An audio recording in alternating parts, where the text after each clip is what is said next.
Welcome. Today we will be talking about completing the FAFSA for dependent students who will be providing parental information. These screenshots are intended to show the majority of the questions displayed. However, most students and their parents are unlikely to need to answer all of the questions when completing their application.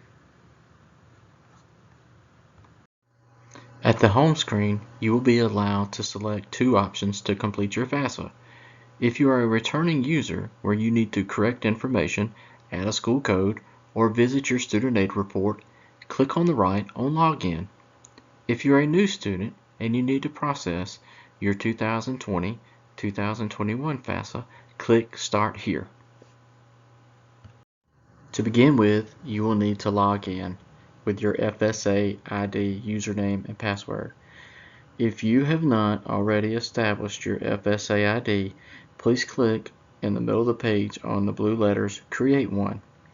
If your parents have not created an FSA ID, at least one parent will need to create their own FSA ID username and password.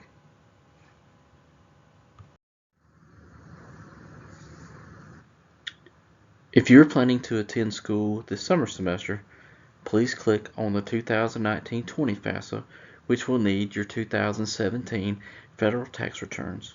If you plan to start in the fall, click on the Start 2020-2021 FAFSA, which will need your 2018 federal tax returns. As you continue your FAFSA, you will need to create a save key. The save key allows an applicant to save their FAFSA application and return at a later time to complete and submit your FAFSA. Your login screen will just ask for general information for your name, your address, your social security number, your date of birth. Please provide your personal information and continue to click Next. As you continue providing personal information, you will also be asked to provide information about the colleges you plan to send your FAFSA to. You can provide up to 10 colleges in this section. If you do not know your college's school code, you can look for it by the state, city, and school name. Once you provide that information, click Search. Once you have identified your colleges you plan to provide your FAFSA to, you will need to provide your housing plans. In this example, it shows your housing plan is on campus. The drop-down will provide on campus, off campus, or living with parents. Once you provide your housing preference, click Next. Once you've completed your school selection, the next section we will work on is your dependency status.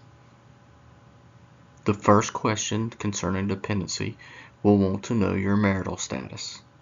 Please provide the answer and click Next. The FAFSA will continue by asking additional dependency questions. Please review these questions and click Next.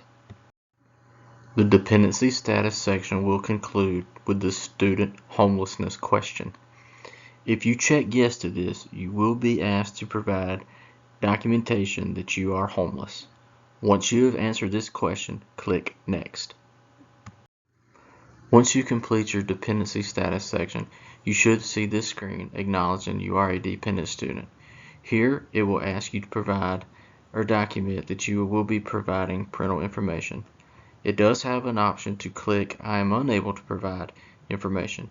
If you are, you will need to provide the financial aid office documentation as to why you are not able to provide parental information. Once you've provided dependency status and indicated that you will provide parental information, this screen will pop up asking your parents' marital status. In this example, we have indicated that the parents are married and provided their marriage date. The drop-down will let you provide divorced, separated, and provide a date. Once you update your parental information, click Next. You will continue with parental information by providing their social security number, their name, date of birth, and email. Once you have provided parental information, the next section focuses on the parental household.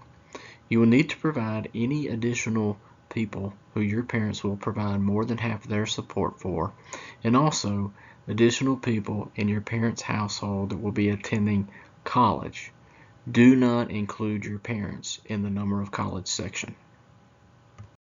After you have provided parental information for the household, the next section focuses on the parental finances. As you can see, it's going to ask, did your parents complete a 2018 federal tax return? If so, you can click Already Completed. If not, you can click Not Filing. There will be options in the drop-down box.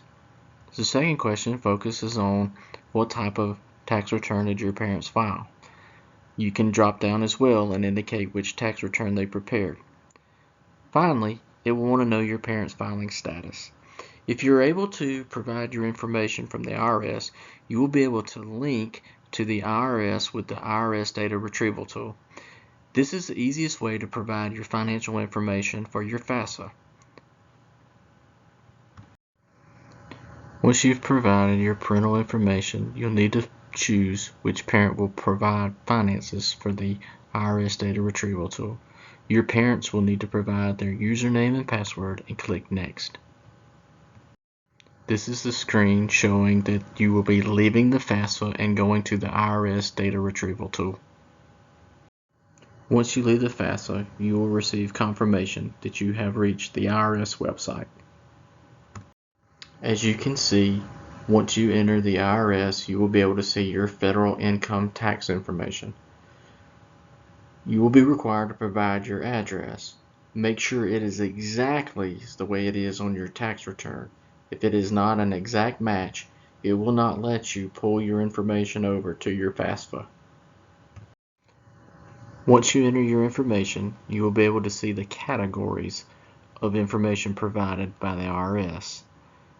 Once you accept that you would like your information to be sent to your FAFSA, click the box and hit Transfer Now. You will leave the IRS website and see this box showing that you have successfully transferred your 2018 IRS tax information. Your next slide will just need a breakdown of your parental income for Parent 1 and Parent 2. You will also be asked to provide additional information for your parents' household. Once your parents have provided parental information, you will be asked the same questions concerning your finances. If you did not file a tax return, click Not Filing and click Next. If you did, please provide the type of tax return you filed and your status. If you're able to use the IRS Data Retrieval tool, click Link to IRS. If you are able to use the Data Retrieval tool, please provide your username and password and click Next. Once you arrive at the Federal Income Tax Information page, you will need to complete the form and provide your information exactly as it is on your tax return. If it does not match, it will not allow you to pull your information over to the FAFSA. Once you have successfully submitted your financial aid information, you will see the categories of information that will be posted to your FAFSA. If you wish to post your information, click the box and hit Transfer Now. Once your financial information has transferred from the IRS, you will see this screen acknowledging that it has been successfully transferred. Once all personal information and financial aid is provided, you will see a summary of your FAFSA. You will be able to sign and submit your FAFSA by having your FSA ID. The student and parent will provide their username and password to provide their signature on the FAFSA.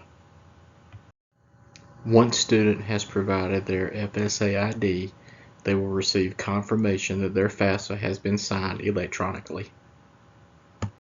Now the parent will provide their FSA ID to sign the FAFSA.